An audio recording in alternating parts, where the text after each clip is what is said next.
Қайырлы күн қыздар, сіздермен бірге Бота. Мен бүгін сіздермен осындай песочный тестадан жасалынатын печеньенің рецептімен бөліскім келіп отыр. Аузыңызда еритін керемет дәм болып шығады. Видеоның соңына дейін қарап, менің каналыма тіркеліп кетуді ұмытпаңыздар.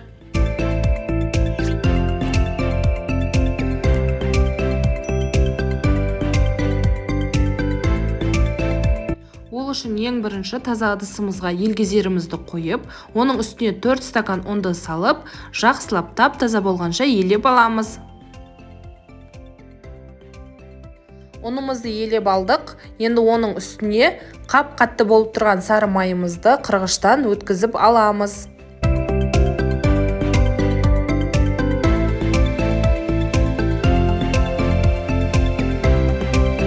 Сары майымызды өзімізді керекті пішінге майдалап алдық. Енді осылай ұнмен бірге қосып, езіп, жақсылап ұсақтаймыз. Осындай крошки пайда болды. Оның үстіне 4 жұмыртқаның сарысын қосамыз. Және де 300 грамм қаймақ саламыз. Қаймақ қолдың қаймағы болса да болады, немесе магазиннің қаймағын қоссаңыздар да болады. Жұмсақ етіп, қамыр илейміз.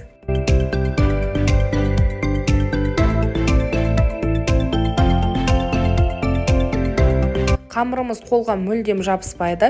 Керісінше илеген сайын қолдағы және ыдыстағы барша қамырлар тазаланып, бір-біріне жұмсақ қамыр болып шығады. Енді қамырымызды 1/6 бөлікке бөліп аламыз.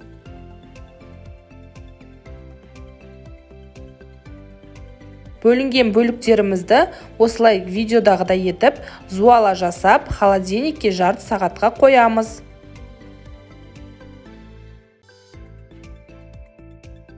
Қамырымыз холодильникте демалғанша біз салмасын жасайтын боламыз. Ол үшін таза құрғақ ыдысымызға 4 жұмыртқаның ағын саламыз және де миксердің көмегі арқылы көбіртіп аламыз. Миксерлеген кезде бірден қатты жылдамдықпен миксерлеуге болмайды. Ең төменгі жылдамдықтан бастап, жаймендеп жылдамдығын көтеріп отырамыз. Осылай аппақ болып көтерілгеннен кейін 250 грамм қантымызды бәрін бірден салмай, 2 немесе 3 бөліп осылай салып, миксерлей береміз. Жұмыртқамыз осылай аппақ болып көпіріп шығады. Енді оның үстіне жаңағы құрғақ жемістерімізді саламыз. Мен жаңғақ, өрік және мейізді пайдаландым.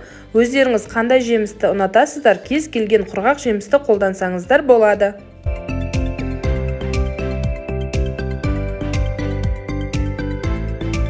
Ішіне салатын салмамыз дайын. Енді холодильникте жарты сағат бойы демалған кішкентай зуалаларымызды жоқа етіп жайып аламыз.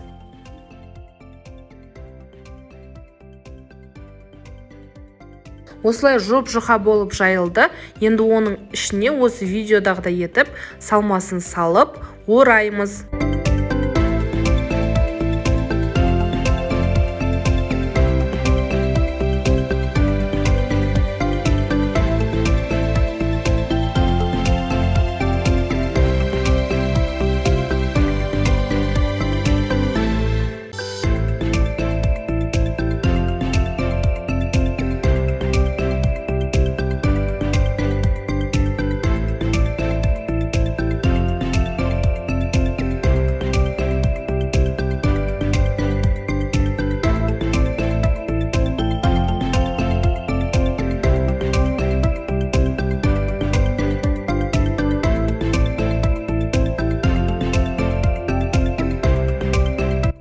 Орап дайындап алған печеньеларымызды табамызға салдық.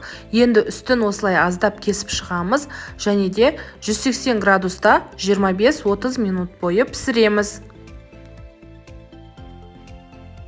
Жарты сағаттың ішінде біздің осындай нәзік қамырлы печеньеларымыз дайын болды. Қыздар, міндетті түрде жасап көріңіздер.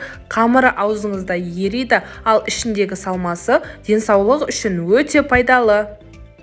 Егер видео ұнаған болса, лайк басып комментария жазуды және де менің каналыма тіркеліп кетуді ұмытпаңыздар. Сіздермен бірге болған Бота.